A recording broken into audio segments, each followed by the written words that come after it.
कई बार कुछ लोग कहते हैं हम तो भक्ति करते हैं लेकिन एकादशी नहीं करते। आपकी जानकारी के लिए भक्ति राज्य का सिद्धांत, जिसे हम कह सकते हैं लॉ बुक ऑफ डिवोशन, बिल्कुल कानूनी किताब रूप गोस्वामी ने लिखी।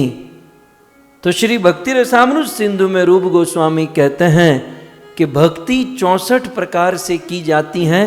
भक्ति के 64 अंग होते हैं और उन भक्ति के 64 अंग में से एक अंग है एकादशी व्रत का पालन करना।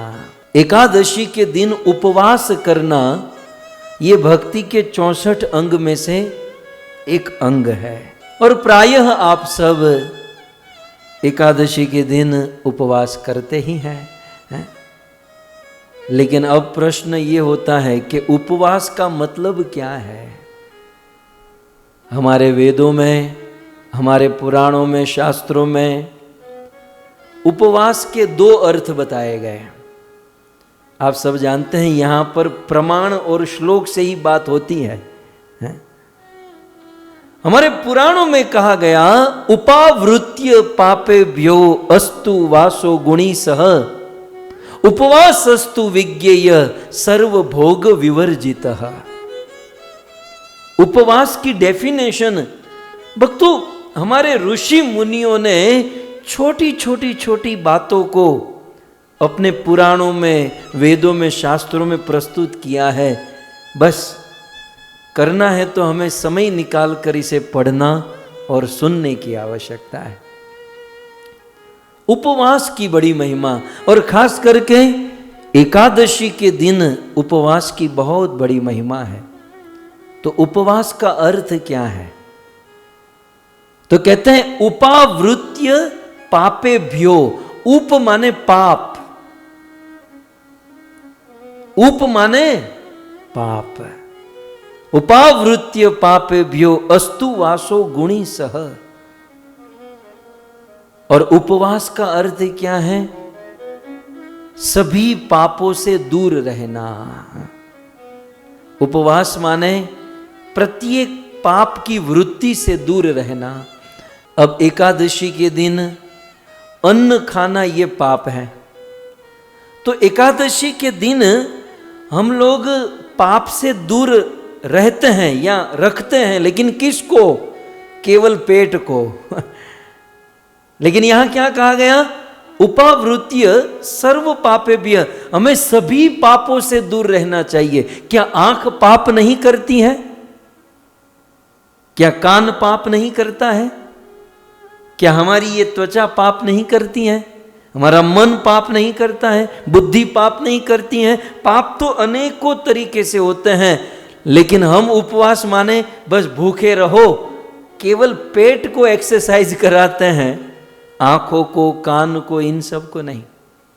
उपवास का अर्थ है कि प्रत्येक इंद्रियों से होने वाले पापों से बचना, यह है उपवास। आंखों से गलत दृश्य से बचना, कानों से गलत बातों से बचना, और फिर जीवा और पेट का तो हम जानते ही हैं कि अन्न से बचना, अन्न नहीं खाना। सो कुल मिलाकर एकादशी के विषय में बहुत प्रवचन हो चुके हैं, बहुत सारी बातें आप जानते हैं, लेकिन कुछ स्मरण में जो आ रही है यहाँ पर कहने लायक वो यही है। उपवास का एक अर्थ है इंद्रियों को, प्रत्येक इंद्रियों को अपने अपने पाप से दूर रखना। केवल जिह्वा को अन्न से दूर रखना इतना ही नहीं, आंखों को गलत दृश्य से दूर रखना, कान को गलत बातों से दूर रखना, मन को कहीं गलत वस्तु में न चला जाए, गलत स्मरण से दूर रखना, यह है उपवास। और उपवास का दूसरा अर्थ क्या है? एक अर्थ तो समझ में आ गया कि भाई पापों से दूर, सभी इंद्रियों को पापों से दूर रखें। उपवास का दूसरा अर्थ हमारे ऋषियों ने कहा ऊप समीपे वासो जीवात्म परमात्मनो उपवासो सविज्ञेय न तु कायास्तु शोषण। ये हमारे टाइप की बात कही। उपवास माने नतु कायास्तु शोषण, अपनी काया का मात्र शोषण करना, इसी का नाम उपवास नहीं है। हम देखते हैं कुछ लोग एकादशी के दिन मुरझाए हुए बैठे होते हैं।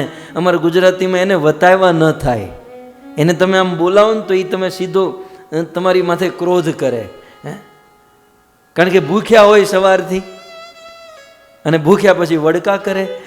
ये वड़का आप जानते हो, हमारे में वड़का होता है, आप में वड़का होता है तो क्रोध करते हैं, तो उपवास नतु कायास्तु शोषण, मात्र अपनी काया का शोषण करना ही उपवास नहीं है। ऋषियों ने क्या कहा? उप समीपे वासो। उप माने समीप में वास करना, निकट वास करना। अब निकट वास करना तो किसके निकट वास करना? तो कहते हैं जीवात्मा परमात्मनो हो, जीवात्मा का परमात्मा के निकट वास करना, इसे कहते हैं उपवास। उपवास इति विज्ञेय, इसे कहते हैं उपवास। सारी प्रॉब्लम तो यही है ना, ये जीवात्मा परमात्मा से दूर हो चुका है। कृष्णेर बहिर्मुख, भगवान से बहिर्मुख होकर ही तो जीव इस माया रूपी बंधन में फंसता है। सो जीव भगवान से दूर हो चुका है, और इस जीव का भगवान के निकट जाना, इस जीव का भगवान के निकट वास करना, इसी का नाम है उपवास। इसलिए केवल शरीर से फास्ट करना, भूखे रहना ही उपवास नहीं है। उपवास माने fast for body and feast for soul. Fast करना है शरीर से और फीस्ट करना है हमारी आत्मा का, मतलब आत्मा को भोजन खिलाना है।